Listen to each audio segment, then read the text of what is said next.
Some wounds don't bleed, like when he sat in a room full of family.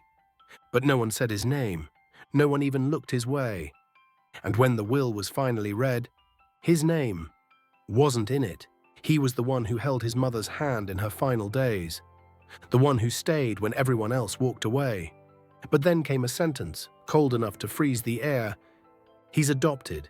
He has no right to any of this. They thought he'd quietly disappear. They assumed silence meant surrender, but they forgot one thing: that mother left behind something stronger than wealth, something that, in the end, would turn everything they believed upside down. Watch until the end, because some promises, even buried, can still become justice. A quiet morning. Soft sunlight filtered through the window of the attorney's office. Malik Hayes stood there, holding the funeral program bearing the image of the woman who had raised him all his life, Eleanor Whitmore. He didn't come to contest anything. He came to say goodbye. But in that room, his name was never spoken. At the head of the table sat the family lawyer, Gerald Crane.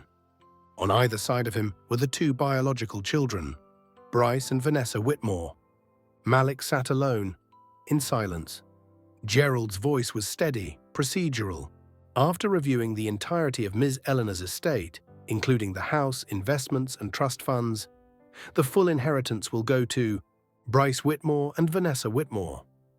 Not a single line, not a single mention, no Malik.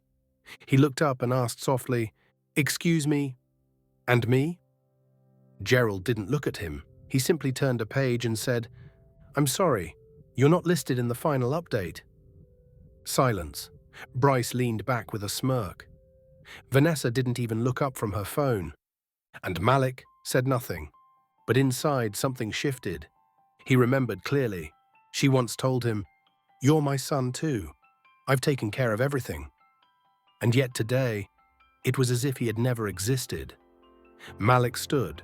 No anger, no protest. Just one sentence: "Thank you for confirming." He walked out, calm on the surface, but in his eyes, something had awakened. Not pain, but doubt. And he knew, if his mother had truly left a promise, then somewhere, the truth was still waiting to be found. Malik Hayes entered the Whitmore household when he was just 6 years old. A quiet black boy, clutching an old backpack, his eyes always fixed on the door, as if anyone at any moment might walk away. Before that, Malik had passed through 4 different foster homes, each one full of promises. But in the end, they all took them back. Until he met her, Eleanor Whitmore. She wasn't overly sweet. She didn't put on a show.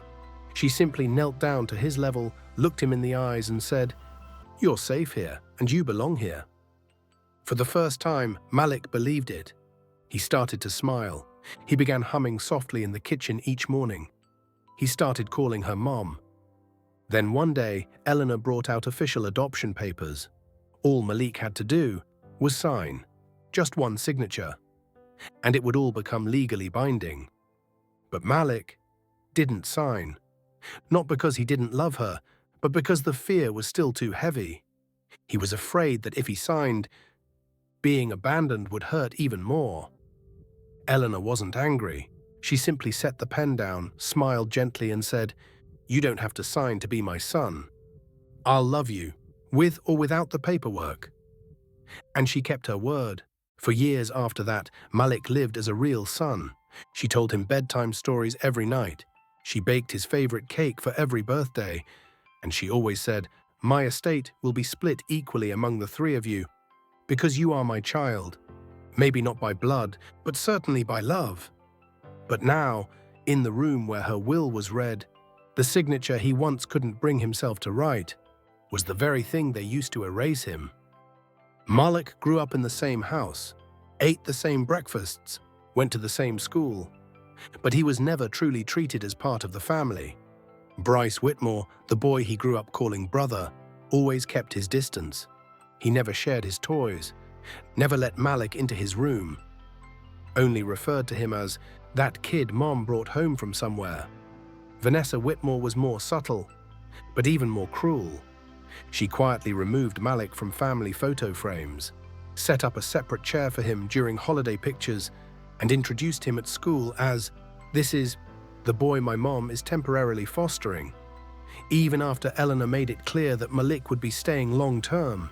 Even after all the hugs, the bedtime stories, and calling her mom, Bryce and Vanessa never once called Malik their brother. They didn't reject him outright. They did something worse.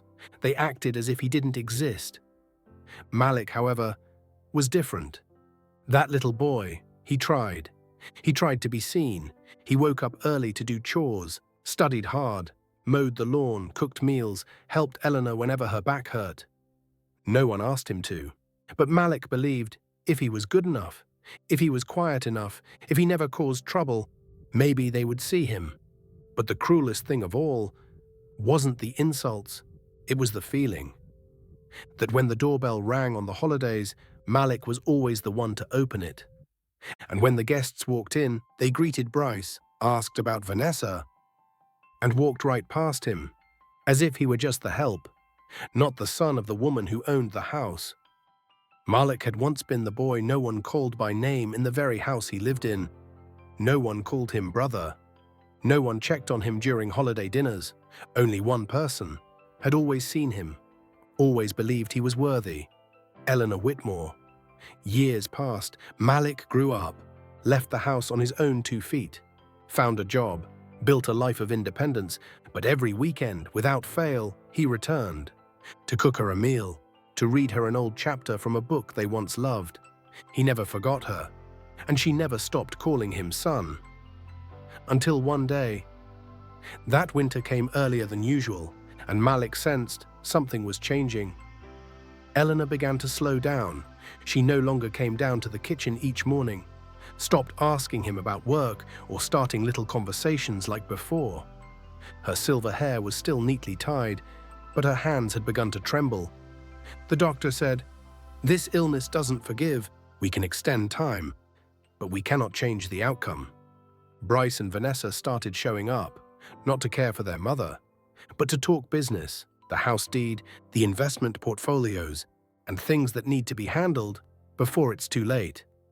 Malik didn't argue. He made porridge. He read her stories. He brushed her hair gently when her hands couldn't hold the comb anymore. One night, as the wind howled against the door, Eleanor called him into her room. She was lying on her side, breathing heavily, her voice faint but clear.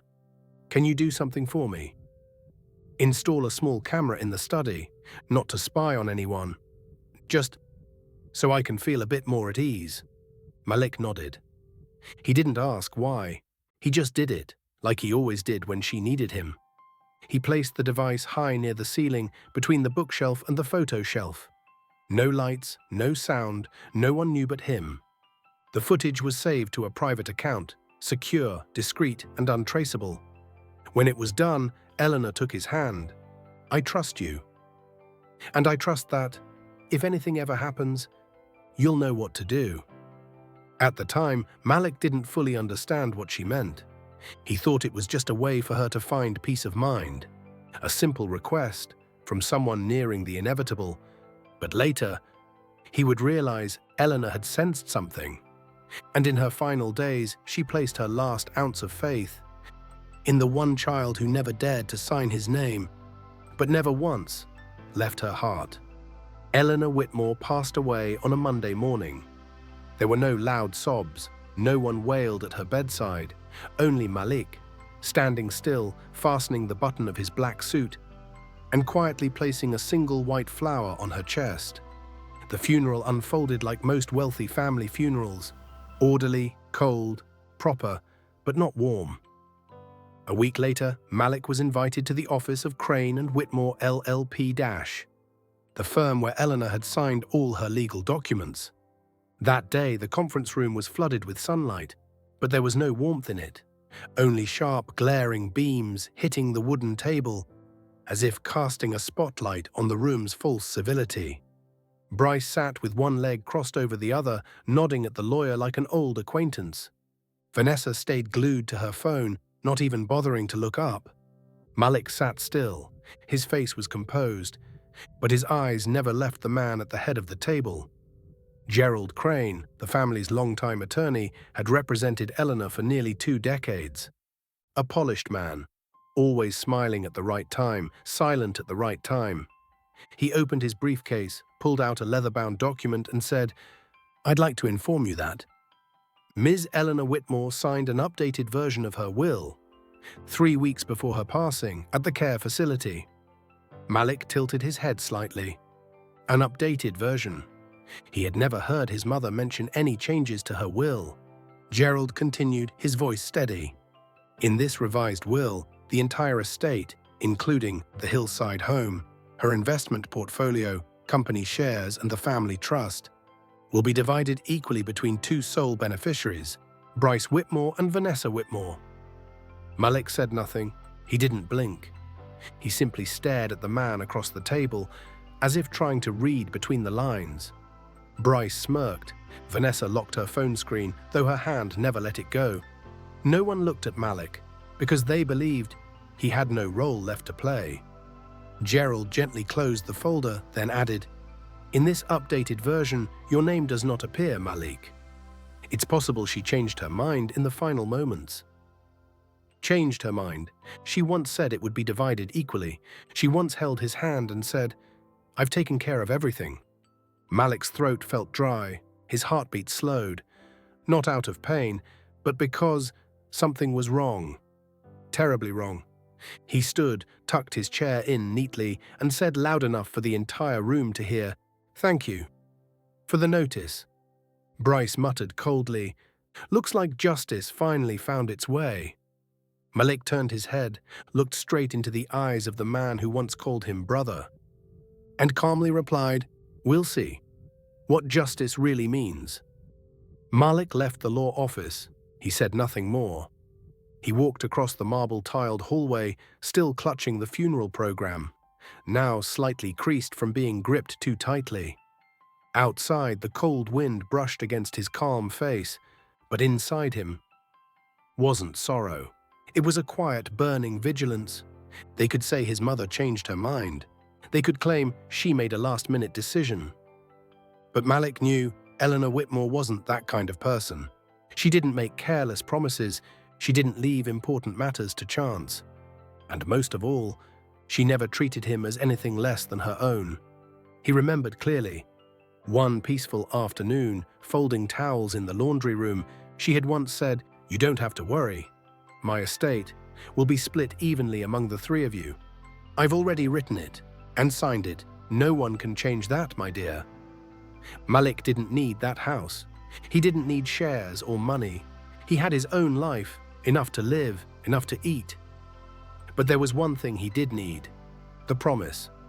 A promise from the only woman who ever called him son. Not by blood, but by heart.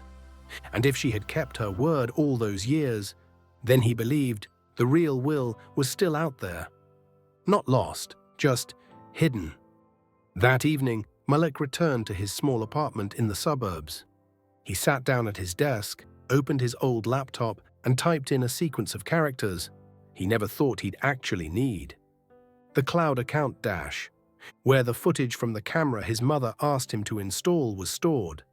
A camera no bigger than a finger, quietly placed in Eleanor's study, between the bookshelf and an oil painting. He logged in, his breath caught as the interface loaded. Everything was still there, untouched, unknown. A long list of files appeared. Malik scrolled through the dates until he stopped at one video recorded exactly 1 week before Eleanor passed away. He clicked play. The screen was dark for a few seconds. Then an image flickered into view.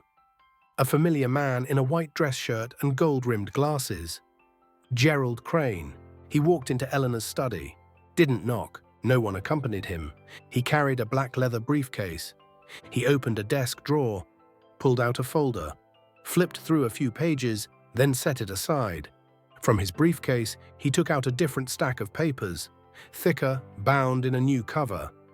He slid the original will into his case, folded the new one, and carefully placed it in the exact same spot. Less than a minute later, Bryce Whitmore walked in. He didn't ask why Gerald was there, didn't ask what he was doing. He simply looked at Gerald and spoke one line.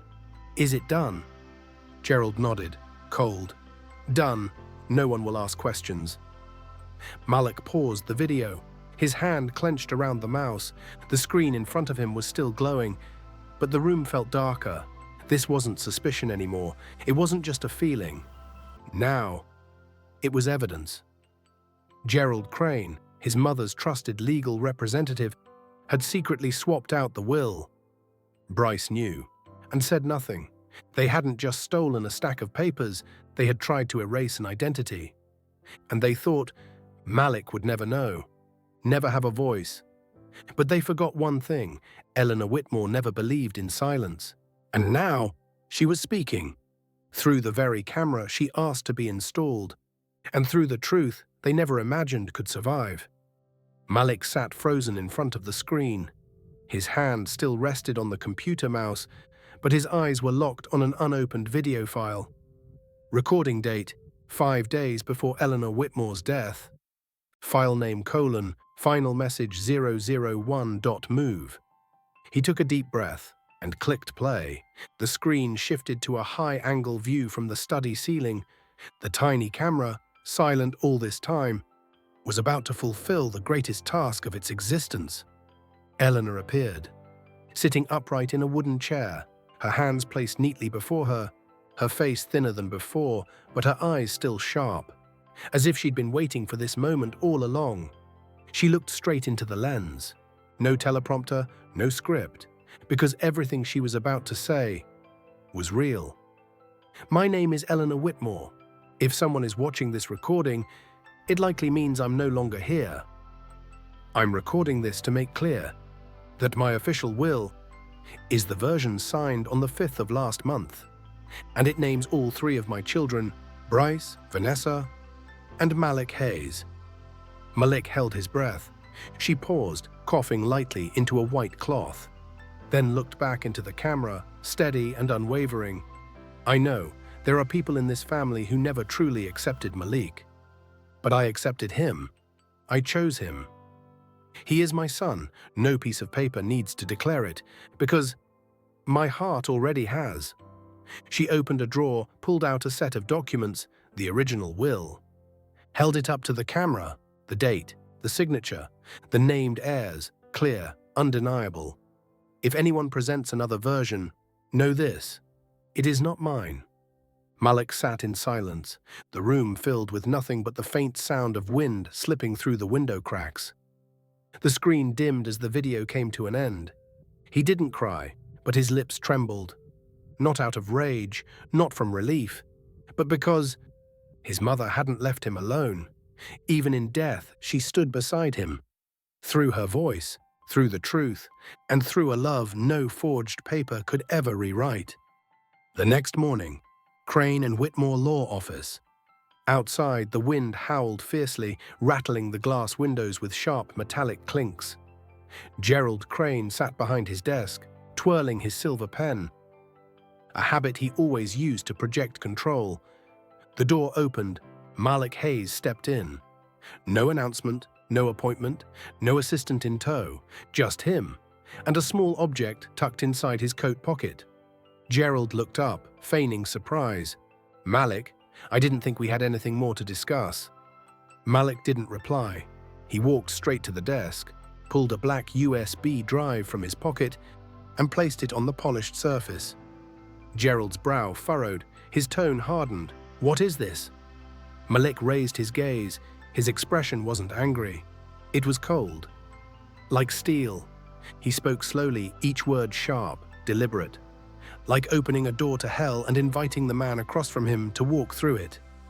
"Before you open that, I suggest you take a moment to remember the last time you entered my mother's study." Silence. The silver pen stopped spinning. A soft click echoed, as if someone had just locked the clasp on invisible handcuffs. Malik leaned forward. "She asked me to install a camera. A small thing, but it turned out to be the most important thing she ever did. Because thanks to it, I saw everything. Your hand opening her drawer.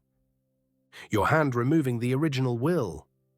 And your hand slipping it into your leather briefcase as if it never existed. Gerald swallowed hard, still said nothing.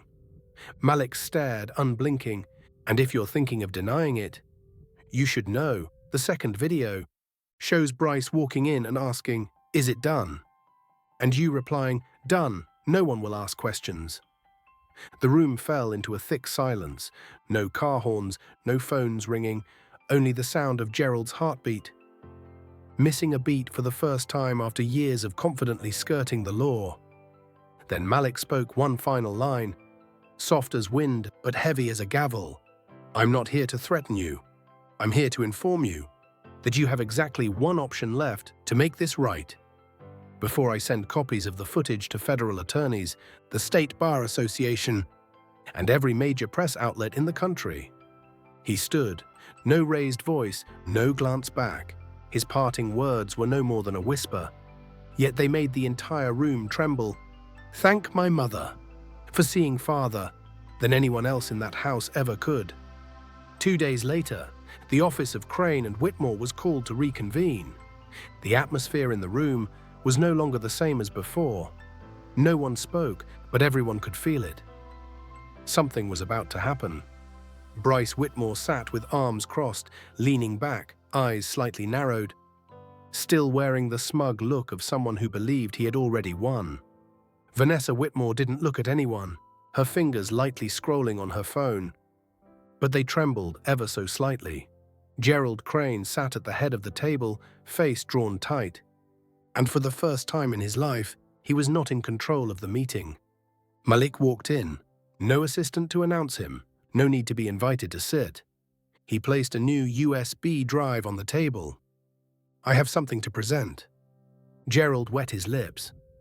"Malik, this isn't part of the standard procedure." Malik cut him off, his voice not loud, but solid as a hammer striking steel. "We've already done the standard procedure. Now, it's time I present the truth." He plugged the USB into the HDMI port linked to the large display. The entire room held its breath, the screen flickered, and then Eleanor Whitmore appeared, sitting upright in her study, gazing directly into the camera. "My name is Eleanor Whitmore, and this is my official statement regarding the will I leave to my 3 children, Bryce, Vanessa, and Malik Hayes." Vanessa dropped her phone. The sound echoed through the room. Bryce sat up straight. The arrogance vanished from his face. Gerald closed his eyes. 1 second, then opened them, to face the consequences. The video continued. Eleanor held up the original will to the camera, with the signing date clearly visible. All 3 children's names, her full signature. "If anyone presents a different version, know this. It is not mine." The room fell into total silence. No one spoke, no one moved. Only the glowing screen remained, as if the truth itself was staring each of them down. Malik stood still, no raised chin, no glares toward Bryce or Vanessa. He simply spoke one sentence, echoing the very words Eleanor once said to him long ago. "Papers can be altered, but no one can replace my mother's voice." The room remained silent, as if a storm had just passed through. But Malik didn't turn off the screen. He looked at Gerald for a moment, then said, "I'm not finished." He switched to the second video. The screen flickered. It was the hidden camera footage. Recorded from Eleanor's study, the timestamp 2 weeks before her passing. The video opened with Gerald Crane entering the room. No knock, no announcement, just pulling a pre-printed document from his briefcase. He slid open the drawer beneath the desk, pulled out an old folder. The original will. Malik didn't need to narrate. The footage said everything. Gerald set the original aside, opened the pre-printed copy, and scribbled a quick, clumsy signature at the bottom. Then he slipped the original into his leather briefcase and walked out as if he'd never been there. The screen then cut to the next clip. Bryce Whitmore walked in. No surprise, no questions. "Is it done?" His voice low. Gerald replied calmly, "Done. No one will ask questions." A faint breath escaped somewhere in the conference room. Vanessa had gone pale. Bryce suddenly stiffened. as if the smug chair beneath him had been pulled away. As for Gerald, he had nothing left to say. His eyes locked onto his own reflection, mirrored back at him from the screen. Malik turned to the firm's secretary and gave a subtle nod. She stepped out, and just minutes later, 2 police officers entered the room. "Mr. Gerald Crane, you are under arrest for falsifying legal documents, unlawful appropriation of assets through fraud, and gross violation of legal ethics." No one stood, no one protested. The officers approached and fastened the cold cuffs around the wrists of the man who once represented justice. Malik didn't smile. He simply said one sentence, not to Gerald, but to the entire room. "You didn't just alter a will, you tried to erase a person from the memory of the very mother who loved him. But you forgot one thing. Justice doesn't require blood, it only needs the truth." As the police escorted Gerald Crane out of the conference room, the air remained thick, like smoke lingering after a fire. Vanessa Whitmore broke down in tears, not out of remorse, but out of fear. Fear of what would come next. Fear that what she knew, but pretended not to, was finally being dragged into the light. Bryce Whitmore remained seated, but his chest heaved, his eyes locked on Malik as if wanting to say something. But no excuse would form. Malik didn't look back. He simply walked to the table, carefully removed the original will from the folder, folded it neatly, and tucked it into his suit pocket. Deliberate, calm, as if retrieving what belonged to his mother was all that ever mattered. But the officers hadn't left yet. One of them turned to the secretary and gave a nod. She stepped forward and placed a handwritten statement on the table. Her voice rang clear. "I am an employee at Gerald Crane's office. I was instructed to destroy certain unnecessary documents, but I kept a copy because I recognized it was the real will." She pointed at Bryce and Vanessa, and I confirm they were both present during that exchange. Then came the reading of charges. "Bryce Whitmore, Vanessa Whitmore, you are hereby taken into custody as accomplices in the falsification of legal documents." Vanessa screamed, "I didn't do anything. I just followed my brother." Bryce jumped up, pointing at Malik. "He's not one of us. Our mother chose us." A sentence spoken far too late. A shout. No one heard anymore, because no one believed anymore. The handcuffs clicked shut once more. But they didn't hurt, as much as the look Malik gave them in that final moment. Not anger, not victory, only a silent, heavy disappointment. He spoke softly, almost to himself. "We lived under the same roof. But maybe I was the only one who loved her truthfully." The officers led them away, and behind the closing door, Malik stood alone, his hand clutching the will, and something far more valuable than any inheritance, his mother's voice, restored. That day, once the room had emptied, no police, no Bryce, Vanessa, or Gerald Crane. Only Malik remained, standing alone before the chair Eleanor once occupied. He pulled the original will from his suit pocket. The paper was worn, its edges frayed. His name was still there, Malik Hayes, written on the same line as Bryce and Vanessa, undivided, unexcluded. He said nothing, just placed his hand gently on it, and whispered a single sentence, meant only for himself. "I kept your promise, Mom." The next day, Malik visited Eleanor's grave. He didn't bring flowers, only a handwritten letter. He placed the letter down, then sat quietly beside her for a long, long time. No one ever knew the contents of that letter, only that when he stood up to leave, his face had changed.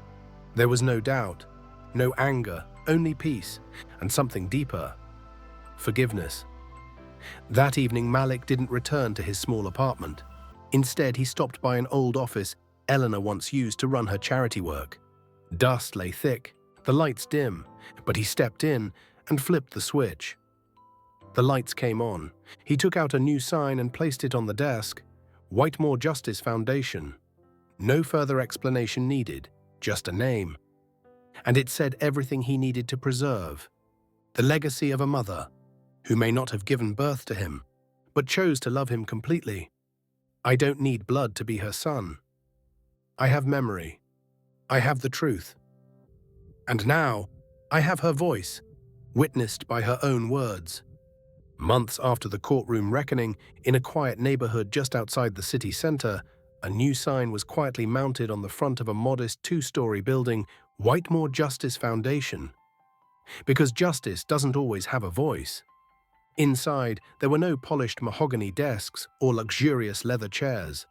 Just Malik Hayes, in a simple dress shirt and an old bookshelf filled with case files. In the corner of the room, a small photo was placed with care. Eleanor Whitmore. Her eyes seemed to smile at him from within the frame. One morning, his assistant, Jasmine Cole, stepped in. "Mr. Malik, there's a girl, around 16 years old. She believes her guardian forged documents to steal her mother's inheritance." Malik looked up. "Does she have any proof?" "Not yet, just a gut feeling and determination." Malik glanced at Jasmine, then gave a quiet smile. "That's enough to begin." He stood and opened the door to the first consultation room. No one applauded. No one was waiting. No cameras, no headlines. But in that moment, a new door to justice was opened. Not for him, but for people like him, people whose names were once mispronounced, crossed out from paperwork, but who never stopped believing that one day the truth would speak. A late afternoon, soft breeze, pale golden sunlight. On the sidewalk in front of the foundation office, a father and his young son walked past. The boy paused, looking up at the sign above the glass door. "Whitmore Justice Foundation. What's that, Dad?" The father looked down at his son and replied, his voice low but warm, "It's a place that helps people get back what was rightfully theirs." The boy nodded. He didn't ask more, but as they walked on, his eyes lingered, still watching the sign. Inside, Malik Hayes had just finished a long consultation. He stood by the window, quietly watching the father and son walk away. Then his gaze slowly shifted to the sign outside. His mother's name was still there, not on a gravestone, not on a will, but above a door that opened into a fairer future. He whispered, "Dash. No audience needed. Thank you, Mom, for believing in me, even when the world refused to speak my name." He turned back inside, gently closed the door. A door left open for all those who had once been left out. Outside, the sign continued to glow quietly in the fading sunlight. Whitemore Justice Foundation. Justice remembers what the world forgets. Not everyone written into a will is the one who was truly loved, and not every promise is made on paper. Some things a mother leaves behind in other ways, through trust, through love, and through the quiet belief. That truth will speak for itself. Malik didn't need revenge. He just needed to be called by his name, Dash, with the respect he always deserved. If you've ever been pushed aside, ever made to feel like you didn't belong, remember this: justice may come late, but when it does, it silences everything else. Leave a comment if this story made you feel seen, and don't forget to subscribe for more stories that speak to the heart.